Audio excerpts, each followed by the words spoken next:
good, my guy. 2 dubs, and we back. 2 dubs. 2 dubs. The men's basketball team. Yeah. A dub against Western. Come on. Who else we get a dub against? We got a dub against Western. We got a dub against damn, I forgot who we played that quick. Ohio State Buckeyes. Let's go. We beat the Buckeyes. It ain't football. We got that get back from last year. And for football, we'll see y'all this year in football. Yeah, we'll see y'all in 5 years for the football. Yeah. Unless we see y'all in the playoffs, of course. Yeah. Oh yeah, we don't play them next year, do we? No, we don't play them next year, but playoffs. Playoffs it is. Big Ten title. What's up? First and foremost, we would like to welcome y'all. Happy New Year. Welcome to the first active alumnus episode of 2025. Yeah. So happy New Year's all y'all. So please show your continued support by engaging with us. That'll mean a like, a share, a comment, and please make sure you subscribe. Yes, so sir. I'm going to start out how I usually start out with my shout-outs. Get to it. So I'm going to give I think I got 4 shout-outs. Shout out to the hockey team. Uh-oh. Okay. Yes, sir. They won the Great Lakes Invitational. Yeah. The last time they won that was 15 years ago. So they beat the Badgers, and then they completed a sweep by going to the frozen confines. Man, y'all want to know what that is? For y'all who don't know, they played outside at Wrigley Field, y'all. That's hard. A baseball stadium. That looked crazy, too. Look, it was crazy. It came down to a last-second goal in OT to get the dub. So shout out to Dan Russell. Yes, sir. General salute to Coach Nightingale. Hey, the hockey team out here rolling, man. They still number one. They got big things in front of them. Yes, sir. What a hire by Haller, man. Shout out Haller, man. You on fire, baby. Great hire. Look, shout out to the women's basketball team. This is another great hire. Another great hire. Look, they had a bounce-back win against Purdue. We know they lost 2 straight, but they're still in the top 25 because they lost against some tough competition. Yep, back in there. So general salute to Coach Fralick. Then the MSU wrestlers. I saw 2 of y'all made the podium at the Midlands Championship. So general salute to Marty Larkin and Max Benadia. The last one, big shout out to the gymnastic team. They had Let's go against Western, and they put up an historical score, the highest ever season opening score. 196, my guy. They won. So Let's go. It wasn't an easy win, but they got it done. Like I said, the highest ever season opening score. So the 11th ranked Big Ten defending champs are primed to have another great season. General salute to the whole squad. So let's get into these questions I got for you. Yes, sir. They both going to be about Spartan staff switches. You ready for this? So the first one, we're going to talk about MSU basketball. So as we know, last year we had a change in our coaching staff. Coach Mark Montgomery was hired by the University of Detroit Mercy. So with that opening, it was a shift, and some people believe that maybe this was a chance for Tom Izzo to go out and hire his heir. Yeah. So we already know how it went down with Tom and he coach passing the keys. With Tom Izzo about to be 70 at the end of this month, I'm thinking he's probably looking to do the same thing. So we saw our guys, Izzo and Holler, again, come up with a home run hire. Sadiq knock it out the park. Washington. Yeah. Okay, so along with that, we also saw a promotion of Doug Wojak. Also John Borovich, I think, and Austin Thornton. They were both promoted to assistants. Yeah. So enough with the names and the word salads. Yeah. Let's get to the question. Has Sadiq Washington had an impact on his team already in his first year? What players do you see has benefited the most from this new coach? Let's go, Billy. Huge. Hey, man, this I'm going to just preface this by saying, man, this is probably one of the best or maybe the best hire Izzo has made in his coaching career as far as assistants. I'm going to say that. Okay. All right? And I'm going to leave that there. Now, Coach Washington, right? I'll tell a little bit of history on. We'll back up, get some history, right? Coach Washington, first off, born in Lansing. Huge plus, right? Know the landscape. Hometown hero. Big time hometown guy. He understands the lineage, the culture, the family, and everything that got to do with Michigan State. Even though he didn't attend there, he understands it. He grew up right in the backyard, right? Now, Coach Washington was on the staff at Michigan, U of M, the team we absolutely love to hate. All right, so he was on that staff from 2016 through 2024, right? Now, we ain't going to count the years under Howard, for U of M's sake, not ours, of course, but we won't count them for y'all's sake, all right? Now, the Wolverines were combined, I'm going to throw some numbers out there, 89 and 27 during his 3-year stint as an assistant under Coach Beilein, because I want to highlight under Beilein specifically, right? And I'll come back to not under Beilein, just one thing I want to point out during that tenure after Beilein. But during this tenure, bro, Washington was the primary on-court duties at Michigan for post players. He was in charge of, in lesser words, developing the Wolverines post players, right? The bigs. Recruiting them, developing them, all of the above. Mm-hmm. Now, he played a critical role in the development of, and I'm going to name players who obviously people listening to this are going to obviously hate, but I'm going to start with Moritz Wagner. Yes. One of the all-time villains. We hate him. Yes. Mac Wagner. Mo, his brother too. Who was his? Oh, that's Mo Wagner, right? They both play for the Magic now, but the taller one. Whoo, we might have hated him more than the guy I'm gonna bring up at the end. But before we hated the last guy, this was the guy who set the tone for who we hate at Michigan, the bigs. So Maurice Wagner, right? DJ Wilson and John Teskey, right? Who all obviously was pretty good, right? In that 3-year stint, and they gave us specifically big time problems, if I'm being honest. That's me trying to be as unbiased as possible. We had the toughest time with Michigan basketball during this era of John Beilein. No, that's obvious. It's nothing we've even lost more games than I want to talk about. But this was the toughest tenure we had, right? Now, even though I said we weren't gonna talk about the Juwan Howard era, right? I'm gonna just highlight one thing, right, from them years. From 2020 to 2023, I'll say specifically, not even the last year. He was responsible for the most obnoxious player in Big Ten history, in NCAA history. He's over Leitner for me. I got Hunter Dickinson, the NCAA's most obnoxious player, and to this day still fills his role with high performance of being obnoxious. Great villain. Out in Kansas. Great villain, yes, sir. Hunter Dickinson, bro. That's Coach Washington. Coach Washington was it. We know how much we hate Hunter Dickinson, but bro, the level of player he is, we can't front. Like, this dude won the All Big Ten after All Big Ten after All Big Ten after All American after All.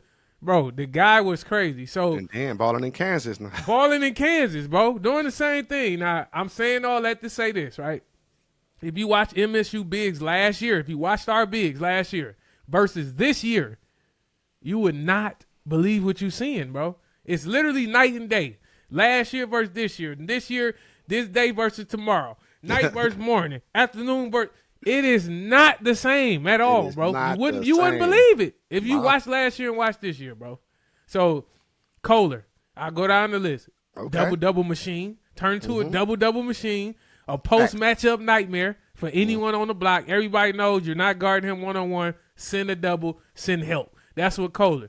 Carson Cooper, playing the best ball of his life. Facts. He now has a drop step and a hook shot. A drop step and a hook shot. And a hook, and it's falling. Are you kidding me? The two most simple moves he gave this guy, and he uses them to perfection. Yes, Carson sir. Cooper, rebounding out his mind. Drop step. You can't guard him one-on-one neither. None of the bigs, you can't guard him one-on-one. Booker. Xavier Booker. Oh, my Lord. Yes. Did he have an effect on Xavier Booker? Mm-hmm. Xavier is playing way more physical, getting closer and closer and closer to being that complete player. But he's going to the rim. I've seen him do a post fadeaway. I've seen him post and do a hook. I'm seeing him blocking more shots. I'm seeing him wanting to block more shots, attempting to block more shots, attempting to play with full effort. Bro, come on, man. This impact it's so obvious. It's obviously the turnaround of the team. One of the most important reasons. I wouldn't say the turnaround reason, but one of the most. Now, lastly, but not least, Zapala, man. Yes, sir. Is playing himself into an NBA contract. Let me say that again.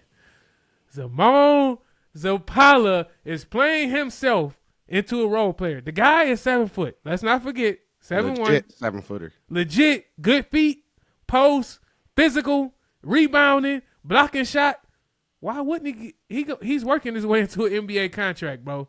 And if that don't scream Washington, because we can all look up and say, okay, every last single one of us was a little curious about why are we picking this guy up that played at this place for this year, averaged 2 minutes here, went here, did average this amount of points. Why are we picking this guy up? Who cares if he's 7 feet? Why are we picking this up? Tom don't know what he's doing. He's losing it. He's too old, man. Why is he picking this guy? And long and behold, look at this guy, bro. This guy ain't no Mike. He's obviously playing the best ball at 5 for us now. He might get Big Ten honors, bro. Big Ten, bro. Come on. I ain't saying I need him to get that 15 every time. But, bro, give me the 6, the 7, if he play like 7, that, 8 boards, the honors. 2, 3 blocks. Yeah. And then what I love most about Zapala, and I'm going to wrap this up with him, but this part I love the most, bro. When he get it and they double him, he kicked the ball out so quick, bro. He find the open guy, whether it's the skip pass across the court, 3-pointer, the drop to the other bit. He is a willing passer, bro. So I am going to just say I am a Saudi Washington believer, and I'll leave it there.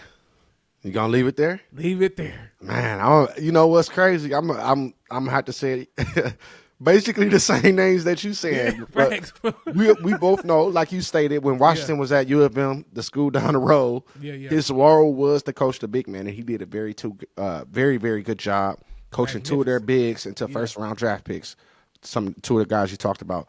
So our bigs not looking good in the previous year, me and you, when we talked about this, we anticipated that his impact would be right there on the bigs, and we were right on with that. Look, Booker, the game against Ohio State, Book had this coast to coast, bro, where I think he got a steal or he picked up a steal and he went coast to coast. Dribbles, yeah.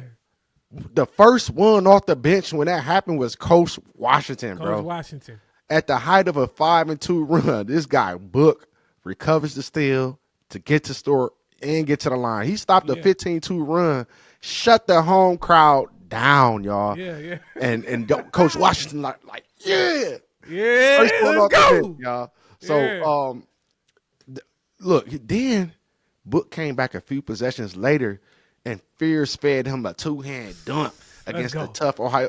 Look, Ohio State had a tough defense, y'all. Let's not deny that. That was tough. That's why we only scored 69. But look, that display that we seen, that is Coach Izzo and Coach Washington getting the best out of Book. However they did it, I don't think we would have seen it without. Look, it take both of them, Izzo and Coach Washington. I think whatever effect is happening on him. Coach got his wingman again. That's all I'm gonna say. It's the catalyst. That don't mean the other assistant's not important, but he got that wingman again, bro. Yeah. So next guy, Big Z, Shimon Zapala. Let's go. Man, has he benefited? Man, we saw him with a breakout game. He was I think it was the 9th lead scorer or the 8th lead scorer for the Spartans this season. Big 15 season high 15 points, as well as a season high 23 minutes. They are getting more and more comfortable. We're seeing an upward trajectory with his minutes in the last 3 games. So, like I said, we could see Big Ten honors if he keeps this up. If we keep the minutes up, this is the first game where he's played more than 20 minutes. If them minutes keep up, they in trouble, bro. Because that's the worst thing that could happen for everybody else, right? Especially when you got. When he in at the 5 and you keep rotating Booker, Kohler, and Coop. That's the next guy I'm talking about who benefited. We saw him with a breakout game, career high 13 points against the Western Michigan Broncos. Let's go. Saudi Washington's that was his alma mater. Yeah. So alma mater for sure. And he also turned him down twice to be their head coach. So he was like, "Look, man, Coop, you got to go out there and do something." And we needed Coop. We needed Coop that game because we were struggling a little bit down in the post. So that's the other guy that I think has benefited hugely from Coach Washington. Yep. Then let's talk about Jackson Kohler. Oh my God, man. He is putting it all together, having a breakout season and rebounding, scoring in the paint. Look, after having a game where he was sick, it was super important for us to see him bounce back. And he did that with nearly a double-double, 8 points and 10 rebounds. Huge. Man. Huge. Against Ohio State. And we only won the rebound margin for them by 1. I think they so them 10 rebounds, we needed every one of them. Yeah, we needed every one of those rebounds. So that's another person that's benefited. Man, did I ask the wrong question? Because I feel like I can keep going on and on, bro. Because when you got your front court playing like this, your back court is having a field day. It's crazy, bro. Look, I'm gonna say I asked the wrong question. The real question is, who isn't benefiting? And the answer is ops. Anybody that's on our schedule next. We see y'all and y'all see us and y'all gonna fear us. Y'all see what's happening. Y'all know what's going on. So look, with Coach Sadi being a Bronco, turning down that head coaching job twice to end up here. You know, if he did replace Tom Izzo, I would not have a problem with that. Both of his parents were Spartans. His dad was a legendary OG Spartan dog. Talk to me. Hey, that might be our next coach, y'all. And just look at what's going on right now. Every team that this man has went to, he's made better. Every team. When he was at Oakland, he made Oakland better under one of Tom Izzo's best friends. So, look. Facts. I ain't gonna lie, man. He and my Izzo takeover on the list. I ain't gonna lie. My first two options. I like that I like we both seeing it the same way. Facts. Draymond or Mateen. Sadi is number 3 for me. Washington number 3, and that's huge because it was different a little bit ago. I had some different names in there, but that's true. They're my ideal too because I just feel like they played there. Obviously, that always seems a little more for me, and that's not the deal breaker, but it just brings it's only so important for Michigan State because of the type of school we are. The family structure, the culture is so important for Michigan State basketball that you can't just go and make. Because Haller's made some great hires, right? Absolutely. And very few are not connected to Michigan State, but they still work in some of those. With basketball, that won't work. I don't think it'll work at all because you have to be connected to the grassroots, the seeds of what makes Michigan State, especially in basketball. Because it's it's so important. So by I him gotta coaching, have them too, bro, because they getting get the foot it, in though. By him coaching, he getting his foot in though. I feel like he from Lansing. That's why I said he understands it. He gets it. He's been around. He's seen them guys play, and so he gets it. So for number 3, I'll say this for my one that don't have to be there, no MSU affiliations, never played, coach nothing. He my number 1. You can't say that no more because now he coaching. True. But I mean, but never played for sure. Yeah, never played, never done nothing else. This is the first. That's it, bro. He my number 1 guy for sure. But players with both combination played. Draymond 1, Mateen 2, and that changed for me every day. Tomorrow's Mateen 1, Draymond 2. Then Draymond 1. It go back and forth because they both great leaders, a little different styles. Draymond will be, I think, more of a Izzoer, like a yeller, and a get your ass back. Like I can see Draymond because he do it now, right, when he's playing. So I can see him. That's why he my number 1 for most days. Because, bro, he embodied that Izzo. He don't even know it. He got that yelling in him, the leadership to get in your face. I don't care. I'm going to love you hard. You got that gritty love. But it's 2 different leaderships. Mateen is probably the best leader we ever seen at Michigan State. So, I don't know, bro. It's tough, man. But that's my 1A, 1A, and Sadiq right there. I'll say that. Okay. For sure. So we still talking about Spartan staff switches. Yeah. This time we talking about the football team. So the we have been waiting for news on the coach hire due to the departure of Coach Demetrius Martin to UCLA. Shout out to him. And Spartan we dog, have Spartan some dog. news. Yeah. But it was not for a DB coach. What? With the turn of events, we have hired another coach from Oregon State. Who that is? One of Jonathan Smith's guys has been hired as a quarterback coach. John Boyer. Okay. 2024 Beavs tight end coach. Okay. So my question to you is, with this new hire, what impact do you think John Boyer will have for our 2025 football season? That's a good question, but Oregon. What they structure was so good offensively. Like they had a great offense. They had everybody in place, and obviously it got kind of messed up a little bit when they came to state. So we had lingering, but I feel like other pieces were there too. So basically, so with this hire though, it's being reported. So we gonna keep offensive coordinator Brian Lindgren in his larger role after taking on the quarterback coaching duties this past season. So he was doing both this season, which obviously not easy, right? Not saying hard, but not easy. Boyer, the new hire, will focus directly on Childs in the growing quarterback position, right? So for me, looking at this, bro, this is phenomenal. It's magnificent. It's terrific. Whatever word you want to use, right? Because it will give the young quarterback room, bro, which this is very important for young quarterbacks in growth, bro. But it'll give a young quarterback room a person who can focus on the tension, the detail, watch all the mechanics, the little things that are important for the quarterbacks to do and understand at a high level, right? That's the foot placement, when you're on the run, get this foot in front of this one, push off the back foot, get your ball, square your feet, get your legs set, run out of pot, win the lead, win the stake. All of those things that Childs need to be able to do at a super high level, and Leo developing going in the future, and everybody else in that quarterback room, whoever takes over after Childs, super important, bro. So not only is it important for those things, it'll increase the production from Childs, Leo in the future, like I mentioned, and all the other young QBs too.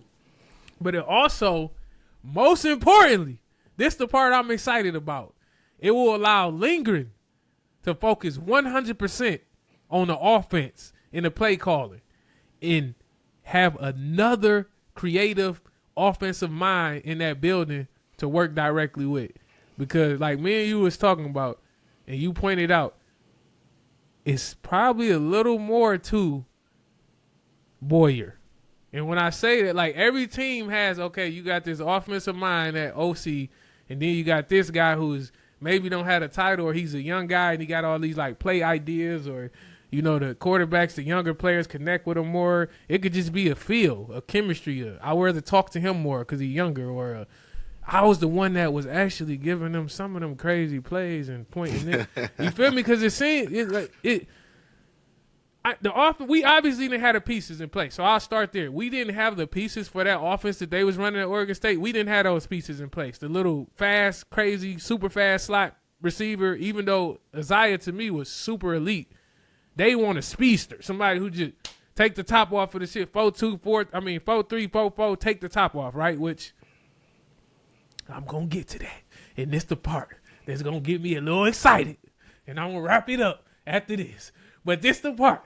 Now, perfect timing for this hire, bro, right? Perfect time. It couldn't have been better time for this move, man. Seeing that, we just added, which I just hinted at, some very explosive new shiny pieces, baby. We just added some shiny pieces, bro, at wide receiver with Christian. Big play.